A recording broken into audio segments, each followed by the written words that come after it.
अब इस वक्त एक बड़ी खबर का हम रुख करते हैं। नीट यूजी परीक्षा से जुड़ी हुई ये बड़ी खबर है। मामला सुप्रीम कोर्ट पहुंचा, सुप्रीम कोर्ट ने सुनवाई भी की है। सुप्रीम कोर्ट ने एनटीए को नोटिस जारी कर दिया है और जवाब मांगा है। काउंसलिंग पर रोक लगाने से भी इनकार कर दिया कि काउंसलिंग पर रोक नहीं लगा सकते। मामले में 8 जुलाई को इस मामले में अगली सुनवाई होगी।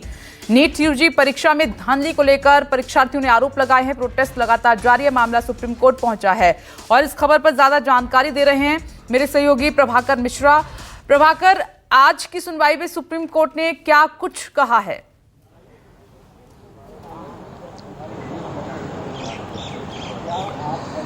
सुप्रीम कोर्ट ने काउंसलिंग पे रोक नहीं लगाई, लेकिन सुप्रीम कोर्ट की तरफ से जो टिप्पणी आई है, जस्टिस विक्रमनाथ जो इस बेंच पे बैठे हुए थे, जो मामले की सुनवाई कर रहे थे, उन्होंने एक बात कही कि नीट की परीक्षा की पवित्रता पर सवाल खड़े हुए हैं, इसलिए हमें जवाब चाहिए होगा। और इसलिए सुप्रीम कोर्ट ने एनटीए को, यानी नेशनल टेस्टिंग एजेंसी, जिसका काम है नीट और जेईई की परीक्षा आयोजित करना, उससे नोटिस जारी कर जवाब मांगा है। कोर्ट में चूंकि छुट्टियां चल रही हैं, गर्मी की छुट्टियां चल रही हैं, 8 तारीख को सुप्रीम कोर्ट खुलेगा और उसके बाद 8 तारीख को संभवतः इस मामले में सुनवाई होगी। महत्वपूर्ण यह है कि कोर्ट ने काउंसलिंग पर रोक नहीं लगाई है और कई जगहों पर, कई राज्यों में काउंसलिंग की शुरुआत हो गई है। मतलब यह कि जब सुप्रीम कोर्ट इस मामले की सुनवाई करेगा 8 जुलाई को, उसके पहले तमाम कॉलेजेस में, तमाम राज्यों में काउंसलिंग की प्रक्रिया पूरी हो जाएगी, एडमिशन की प्रक्रिया भी करीब करीब पूरी हो जाएगी। तो ऐसे में उन छात्रों का जिनके ग्रीवांसेज हैं, एक बात और मैं बता दूं कि ये जो मामला था, आज जो सुप्रीम कोर्ट में जिस याचिका पर सुनवाई हो रही थी, वो याचिका तब दायर हुई थी जब नीट का रिजल्ट नहीं आया था और उसमें जो बात कही गई थी कि चूंकि परीक्षा के दिन इस तरह की बातें आई कि नीट के पेपर्स आउट हुए हैं और अलग अलग तरह जगहों से इस तरह की शिकायत हुई थी, और इसलिए उस आधार पर कोर्ट से मांग की गई थी कि नीट की परीक्षा चूंकि के पेपर्स लीक हो चुके हैं, इसलिए दोबारा इस पर दोबारा री एग्जाम कराया जाए।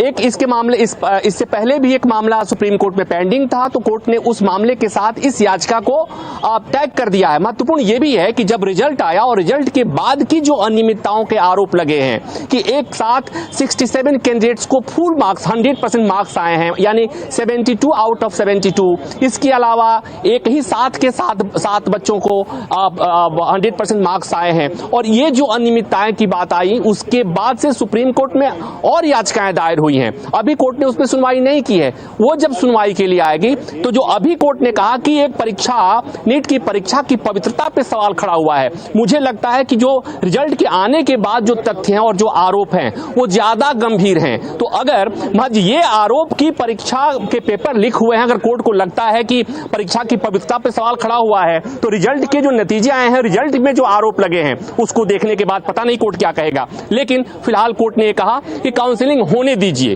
काउंसलिंग होने दीजिए, मतलब काउंसलिंग होगा, लेकिन कोर्ट ने कहा कि हम सुनवाई करेंगे, आरोप गंभीर लगे हैं। तो एक सवाल उठता है, तो क्या सुप्रीम कोर्ट सुनवाई करने के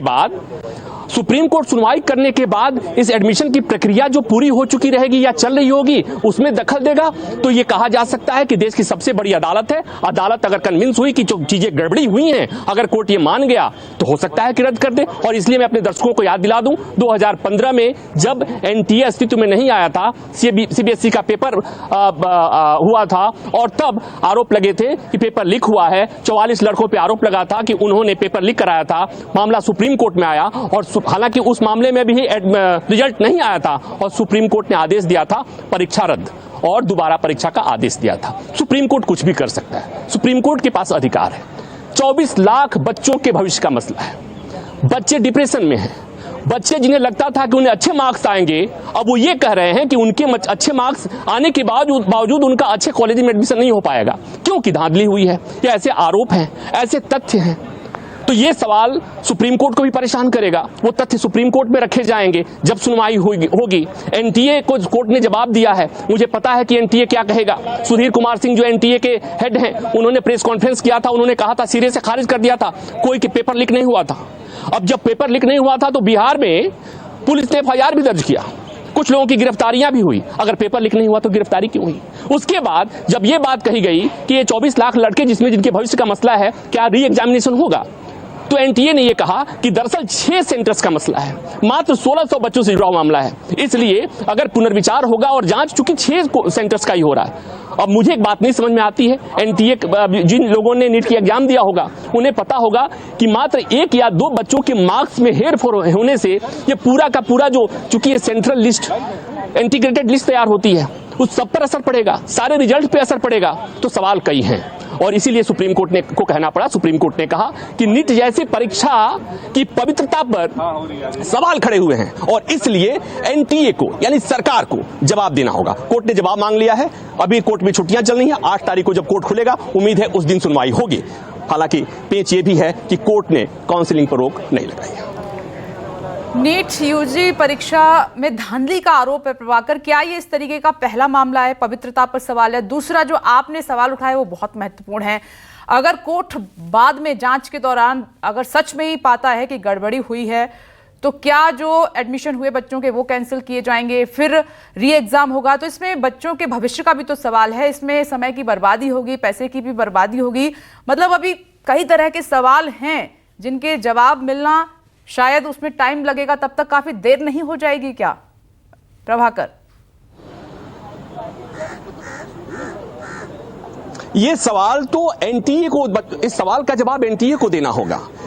24 लाख बच्चे इस देश के युवा भविष्य कर्णधार जो 5-5 साल पेपर की तैयारी करते हैं घर से दूर रहकर, बच्चों के माता पिता पता नहीं किन परिस्थितियों में पैसे इकट्ठे करके अपने बच्चों को पढ़ने के लिए भेजते हैं। बिल्कुल, कोचिंग कोटा जैसे जगह पे रहते हैं, घर से दूर रहते हैं।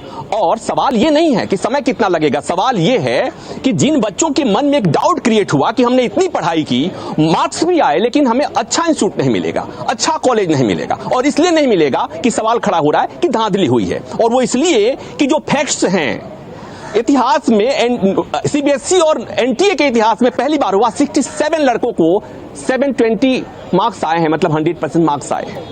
एक ही सेंटर से 7 बच्चे टॉप करते हैं। तो सवाल हैं, और सवाल इसलिए भी कि जिस दिन एग्जाम हुए थे ना उसी दिन ये आरोप लगे थे, उसी दिन ये बात आ गई थी कि पेपर आउट हो गए, लेकिन एनटीए ने तत्काल उस आरोप को खारिज कर दिया, कहा कि कुछ नहीं हुआ है।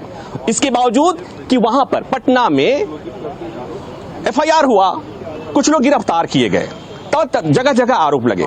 तो ये सवाल हैं इससे, और मैंने कहा ना कि देश की सबसे बड़ी अदालत के पास पूरा अधिकार है।